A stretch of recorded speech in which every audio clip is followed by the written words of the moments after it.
Hi guys, welcome to this video. If you saw recently on the iNav Fixed Wing Wing Talk, you'll know I know absolutely nothing about tuning aircraft. So today we have a very special guest, and it is Mark Hoffman, who is fantastic at tuning aircraft. So hi Mark. Hi Darren, nice to be here, and yeah, maybe today you're gonna learn something. Yeah, I'm gonna learn something today.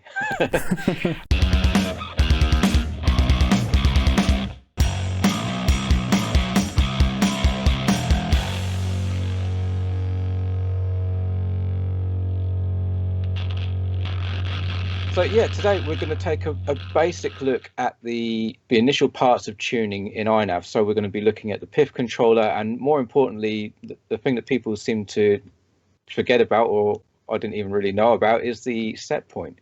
So Mark's going to go through that. I'm going to ask all the stupid questions, and hopefully by the end of the video we'll have a good understanding about how this all works and how we can get a better tune out of our planes. So Mark, where do we start? Yeah, I would say we start with the set point value. You mentioned that already. And you can imagine the set point as your alignment of the stick to your control rates. Sounds a little bit difficult at the beginning, but imagine it like if you have your stick at the middle position for roll, pitch, and yaw, the set point is always 0. So the plane does not try to change to roll or pitch or yaw on any of its axes. And if you go to full stick deflection, then the set point will go to the maximum of the set rates in iNav or in any flight controller, like Betaflight 2. And the set point is basically the scaling and translating stick input into the control rates around one axis of the plane. Okay, so if we take, say, the roll axis, for example, if you have your transmitter, your stick is centered, your set point is 0, for example, if you move it full the way to the right, it will then be whatever the full degree rate is on the PIFF rates. Is that correct? So if you're 200 degrees per second, it will then aim for about 200 degrees per second. And Exactly. is it sort of linear or logarithmic, or? It's pretty much linear related to your stick input. So if you are in the center, the set point is 0, and in your example, if you go to full deflection, the set point will move to 200 degrees per second. So basically, the set point is the command the PIFF controller is receiving, and it tells the controller how fast you want your airplane or aircraft to rotate around one axis. Ah, cool. That makes perfect sense, even to someone like me. So hopefully the rest of the guys will get this. So maybe we should take a little step back. So on the PID tuning page, there is actually the rotational rates for each axis. So you have the roll rates in degrees per second, pitch, and also yaw. And it's that number that the set point is aiming for at full stick deflection. So that's why I guess it's very important that that rate is well tuned and within the limits for the physical aircraft.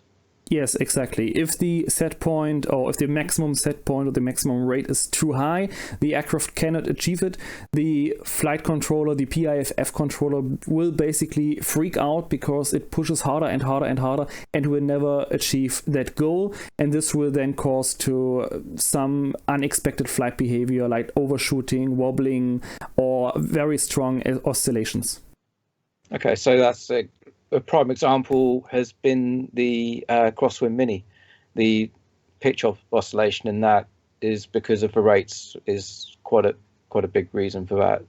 Exactly. I mean, we had some cases in the past of the Crosswind Mini and also the Bird, especially on pitch oscillations when it was in navigation modes, and most of them had the same reason. The pitch rate was too high, so the controller over controlled. It was pushing too hard to get the attitude on spot to fly level, and so the plane overshoots every time on every wave, and it never stops. All right, cool. So yeah, I think we'll probably see this a bit more later on when we start talking about other aspects of the PIFF controller. But yeah, it's at the moment, I'd say, yeah, that sounds pretty simple, to be honest. Is you have a 0 at the center, and then you have your target or full deflection target of your rate, and then say 50% is going to be 50% of that rate. So yeah, that sounds pretty cool. One side note to that is that's also a reason why you have to be very careful on applying any expo on your radio, because then you will not change the deflection rate of your, or the deflection speed of your servos, like with a smoother zone in the middle and a stronger zone at the end. You will actually change the curve of your expo, how it is connected to your sticks. So slight expo on your sticks can have a very huge impact already on the plane behavior, especially because iNav has a built-in rate expo already of 0.7 by default. Yeah, that actually makes a lot more sense now, because I was one of these people that was, it doesn't matter just as long as you don't use it in both, but that makes perfect sense, because you're actually you're changing the degrees per second target rather than having the servo rate change, which you would get if you did the expo in iNav itself. It would compute that after, I guess, the set point. Exactly.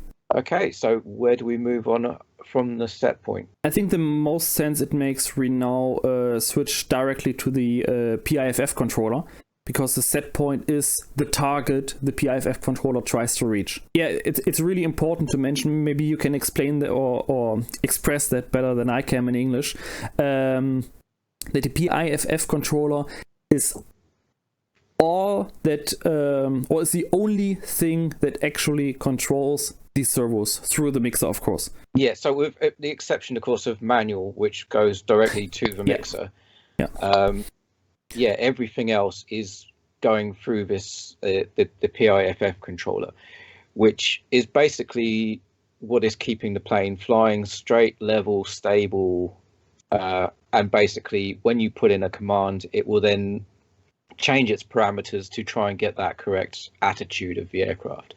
So yeah, it's a very important thing to look at, because we can see what effects the set point has on the different components of the PIFF controller, and explain what they are first of all, I think. Right, so we've mentioned the PIFF controller, and I'm sure that people have seen it in the iNav fixed wing group or YouTube videos. If people are asking for PIDs, which we don't recommend, by the way, this is what they're talking about basically. But Mark, what is the PIFF controller? What does it do? And what is PI and FF? So yeah, the PIFF controller is basically the main flight controller and stabilization controller on iNav.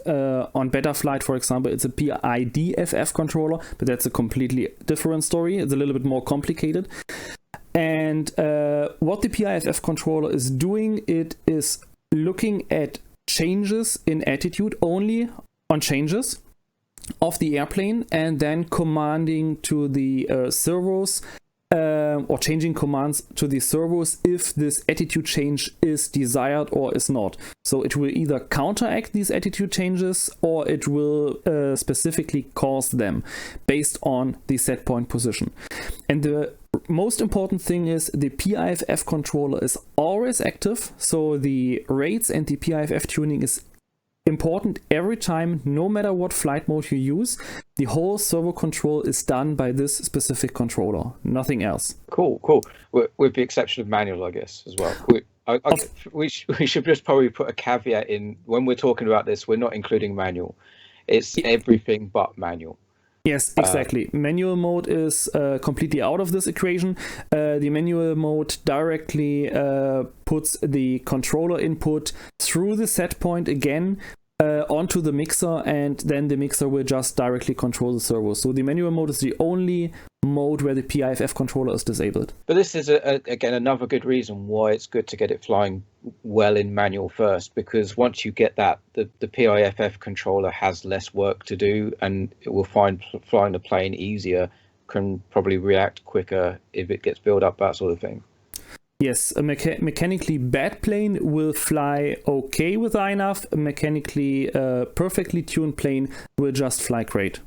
It's simple like that. Okay, so shall we take each individual part and talk about what they are and what they do? So maybe what is the P controller? The P is the so-called proportional component. What it actually does is it compares the set point with the current rate in degrees per second, and it gives an output command with a specific factor, with a multiplier, to either counteract if the set point is lower than the actual rate, or to with an extra control output if the set point is higher than the current physical rate. And this is completely linear and will basically do the main stabilization, or the real-time stabilization, you could say. That means if your plane rolls like with 10 degrees per second, but the set point asks for a rate of 20 degrees per second, then the P controller will just give a command to deflect the servos a little bit more. And if the set point is 0 and your plane rotates at 10 degrees per second, the P controller will just push back the servos a little bit more into the neutral direction to stop that movement. The I term is a little bit different. The I term will, on every single control loop, look how much deviation we have from the set point to the current actual moving rate of the airplane.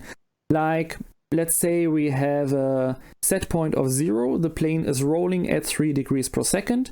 The I term will take this 3 degrees per second, add them up to the P term calculated value, and pushes a little bit more back into the neutral position to counteract this roll.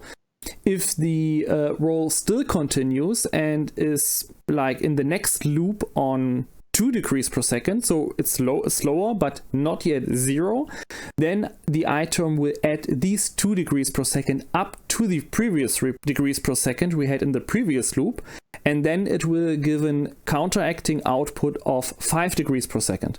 And this will add up as long as the physical rate is still different to the actual rate.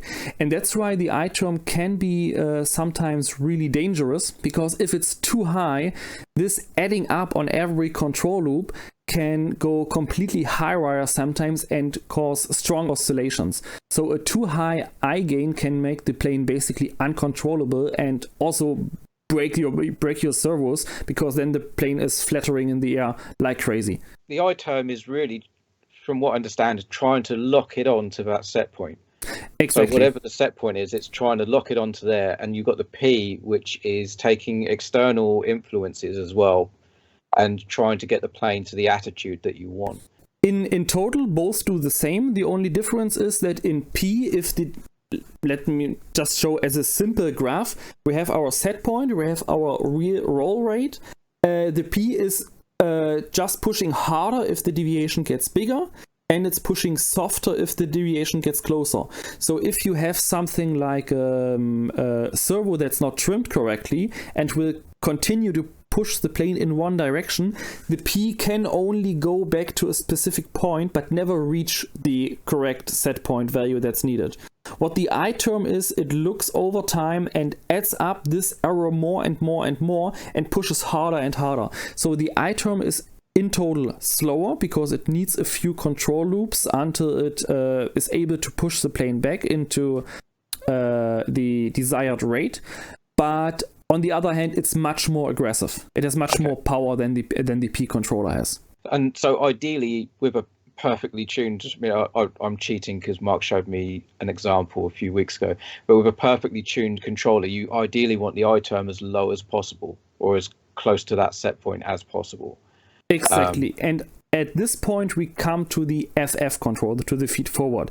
The main target of the feed forward is to keep work away from the P and I term during control inputs. So it tries to, or iNav tries to keep the P and I values only for stabilization and drift compensation, and the feed forward basically for the manual control of the player. And what the feed forward value does is it does not look at any sensor inputs. It just doesn't care. What it does is it translates your stick movement based on the set point rate with a specific factor. There's some calculation in the background that's fixed with a factor of 1300 or so based on the rates. We can add the link later to the exact to the GitHub page where it shows how this is calculated. And what the feed-forward does is basically it maps the servo control deflection to the set point of the flight controller, and it does that completely blind. So in theory, you could disable P to 0, I to 0, and just use feed-forward, and then you would fly like in manual mode. So we have the iNav PIFF controller, and now I want to try to explain you with some graphics how it actually works. So we already talked about physical rate and the servo deflection. So in this very simple example, let's say we have a physical rate the plane will achieve at a specific control surface deflection. This is the maximum control surface deflection. Let's just call it 1. And the physical rate of the plane at a given speed will be 200 degrees per second. And in the other direction, it's -1 and -200 degrees per second for a left roll, for example. I like to use the roll axis because it's the easiest way to explain. So the problem is now, if the plane flies faster than previously, the physical rates on the same deflection will raise. It's the same principle like you have a propeller spinning at a specific speed. It will move air with a specific speed also through the blades, and if you ramp up the speed of the propeller, the airflow will get stronger, and that's the same principle. Yeah. Basically, the faster you fly, the less control surface movement you need. Exactly. For the same rates. Yeah. Or for the same control movement you have, the roll rates will get higher. Now let's input our flight controller. So we have a target rate of 100 degrees per second at full stick output. The physical rate of the plane at the maximum deflection based on your mixer settings and your linkages will be 200 degrees per second. So we try to dial down the rates a little bit and make the plane more gentle. Then the PIFF controller comes in. We have the target rate of 100 degrees per second. We have the stick deflection of 1. And here we have the servo deflection and the physical rate on the specific deflection value. If the sticks are centered, we are at 0 degrees per second physical, 0 degrees per second on the set point. The target rate is the set point. And the feed forward value will be 0, P will be 0, and I will be 0 in a perfect environment. Now let's say we move our stick a little bit to, let's say, 80%, for example. The feed forward value will follow the set point directly to these 80% of the maximum rate. In this case, for example, 80 degrees per second. And the P and the I value will basically stay 0 because feed forward is in the middle. We have the perfect target rate and P and I are zeroed out in the middle. And this is the room where P and I can work in. So the room they can work in will follow the feed forward value. Yeah, and this is how that works in simple animation. So now we have the situation, the airplane speeds up. And you speed up a lot, like previously you flew in 50 kilometers per hour. Now you fly 100 kilometers per hour, for example. And at this point, the stick deflection will set the set point back to the target rate, like in this case, -100 degrees per second. And the servo deflection that was in the previous example, minus 0.5, is now still minus 0.5. But the physical rate at that higher speed is now 150 degrees per second. So the plane will roll faster. And now the PIFF controller is looking on the gyroscope and sees, okay, we are too fast, we have to go slower, we want to go here at this point. And now the P controller, basically as a first reaction, kicks in and pushes back the control surface to around 70% of the previous deflection, like 35% in a physical manner. And this will bring back the whole surface deflection and the rates to achieve the physical target rate we want to. So if the feed forward value is set too high and the control surface deflection is stronger as it should be, or the speed difference between the previously tuned speed at the current plane speed is also very high, then this can cause a very big difference between the actual fizzing rate based on control surface deflection and the target rate. What happens now is that the P term has not enough authority anymore to go back to the desired target rate, to the desired set point, and now the I term has to jump in. What takes a while, it is delayed, but it's much stronger than the P term. And then the I term tries to push back the control surfaces to keep the plane rotational speed under control, basically. Cool. So just to recap, is if you're, say we're 275 degrees per second here, you want to get back to 100, the P term is going to push as much as it can to do that. But if it's not enough, the I term will then step in, and for each loop, it will add the current difference plus the last difference to try and get back to that correct rate quicker. Until it reaches it, then it will slow back down again. Exactly. And based on the nature of P, it will anyway never reach the target, because the closer you come to the target, the lower P will go and the less it will push. So I term will work all the time still to hit the target precisely.